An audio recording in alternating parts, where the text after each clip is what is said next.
Hello বন্ধুরা, দেখো আজকে আমরা আলু কাবলি বানাবো। তার জন্য দেখো ছোলা, মটর, আলু সেদ্ধ হয়ে গেছে। এই যে আমাদের বৌদি বানাতে শুরু করে দিয়েছে। দেখো আলু, ছোলা, মটর সেদ্ধ সব দিয়ে দিয়েছে একে একে। দেখো এই যে শসা, পেঁয়াজ সব দিয়ে দিল। দেখো আমি খুব তাড়াতাড়ি বলতে পারছি না, যদি কিছু ভুল হয়ে যায় প্লিজ ক্ষমা করে দিও। দেখো এবার আস্তে আস্তে নুন মশলা সবই দেবে, তোমরা একটু দেখে নাও।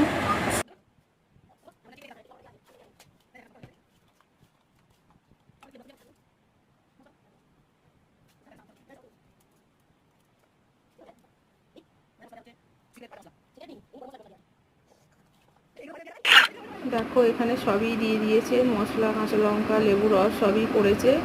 আমাদের বাঙালিদের একটা জিনিস আলু কাবলিতে না দিলেই নয়, যেটা না দিলে স্বাদ পাওয়াই যাবে না, সেটা হলো তেঁতুল। এই দেখো এবার তেঁতুলটাও দেওয়া হবে, দেখে নাও।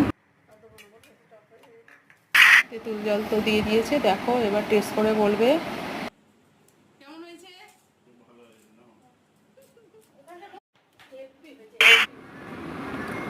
আমাদের বৌদিও বলে দিল টেস্ট করে কেমন হয়েছে। দেখো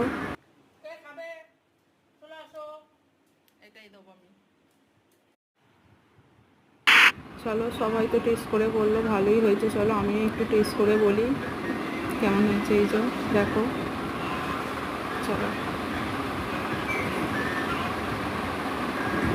খুবই ভালো হয়েছে, ইয়ামি।